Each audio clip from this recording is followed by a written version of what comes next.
নমস্কার, ইতুর রান্নাঘরে আপনাদের সকলকে স্বাগত। আজকে আমি আবার একটা 56 ভোগের একটা ভোগ রেসিপি নিয়ে এসেছি। এটার নাম ডালিম্বা। এটা বাড়িতেই সহজেই বানানো যায় আর বাড়ির কয়েকটি উপাদান দিয়েই এটা করা যায়। এই ডালিম্বাটা বানাতে খেতেও খুব সুস্বাদু এবং বানাতেও খুব সহজ। এটা বানাতে কি কি লাগছে দেখে নিন। প্রথমে লাগছে 1 কাপ পরিমাণ আটা, যেটা বাড়িতে সহজেই পাওয়া যায়। আর লাগছে ঘি 200 গ্রামের মতো লাগছে। এটা একটু ময়ান দিতে লাগবে আর একটু ভাজতে লাগবে। আর লাগবে হাফ কাপ দুধ। আর লাগবে 50 গ্রামের মতো আখের গুড় আমি নিয়েছি। এটা চাইলে আপনারা কম বেশি নিতে পারেন। আর মশলা হিসেবে লাগবে আদা একটি, মৌরি 1 টিস্পুন, আর গোলমরিচ হাফ টিস্পুন, আর একটা বড় এলাচ। এইগুলো আমি আগেই সমস্ত গুঁড়ো করে নেব। আর আদাটাও আমি থেতো করে নেব। আমি একটা জায়গা নিয়ে নিয়েছি। আপনারা চাইলে এটা মিক্সিতেও বেটে নিতে পারেন। আমি এর মধ্যেই ভালো করে টুকে টুকে বেটে নেব। শিলেও বেটে নিতে পারেন। এটা যত মিহি করে বাটবেন ততই বেশি সুন্দর লাগবে। আর আদাটাও আমি থেতো করে সুন্দর করে নিয়েছি। এরপর আমি একটা জায়গায় 1 কাপ যে আটাটা নিয়েছিলাম সেটা ঢেলে নিলাম। আর ওর সঙ্গে 2 চামচ, বড় চামচের 2 চামচও দিয়ে দিতে পারেন বা তার থেকে বেশিও ঘি দিয়ে ওইটা ময়ানটাকে আমি অ্যাড করে নিচ্ছি। খুব সুন্দর করে মাখিয়ে নেব।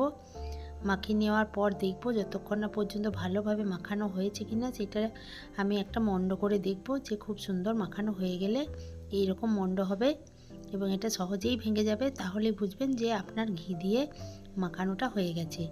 এই অবস্থায় আমি দুধ দিয়ে দিয়ে অল্প করে করে এটাকে যতটা সম্ভব শক্ত করে মাখানো যায় সেই রকম করে মাখাবো। যত আমি এইটাকে শক্ত করে মাখাবো তত এটা খেতে বেশি সুস্বাদু হবে এবং ভাজতেও খুব তাড়াতাড়ি হয়ে যাবে।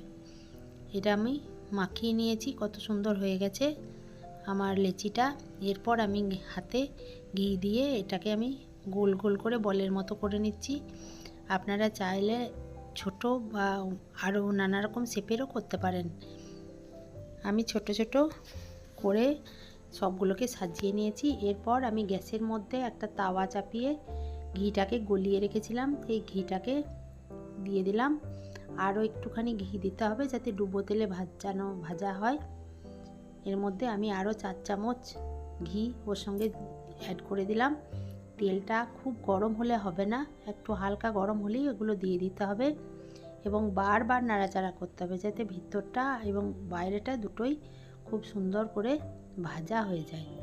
এরপর দেখতে পাচ্ছেন আমি নাড়াচাড়া করে করে করে ভাজছি। এটা যতক্ষণ না লাল রং আসছে ততক্ষণ পর্যন্ত আমি এটা ভাজতে থাকবো। এইভাবে খানিকগুলো আমি তুলে নিয়েছি। এবার সবগুলো ভাজা আমার হয়ে গেছে। আমি একটা পাত্রে রেখে দিয়েছি। এরপর আমি একটা কড়াইয়ের মধ্যে ওই গুড়টা নিয়ে যতটা পরিমাণ গুড় ততটুকু জল আমি ওর সঙ্গে দিয়ে দিলাম। গ্যাসটা জ্বেলে দিলাম। এরপর গুড়টা জলের মধ্যে কত সুন্দর ফুটছে। এই অবস্থায় আমি যে গুঁড়ো মশলাটা প্রথমেই বানিয়ে রেখেছিলাম আদা সমেত ওইটা আমি সম্পূর্ণ দিয়ে গুড়টা ফোটাতে দিলাম এবং গুড়টা বেশ সুন্দর ফুটে আসা পর্যন্ত আমি অপেক্ষা করব। কত সুন্দর গুড়টা টান টান হয়ে গেছে। এই অবস্থায় দেখব আঙুল দিয়ে যে এটা একটা চটচটে ভাব এসেছে।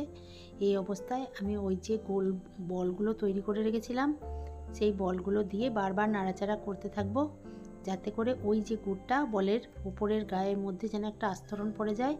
একদম শুকনো শুকনো হয়ে গেছে। দেখুন কত সুন্দর হয়ে গেছে।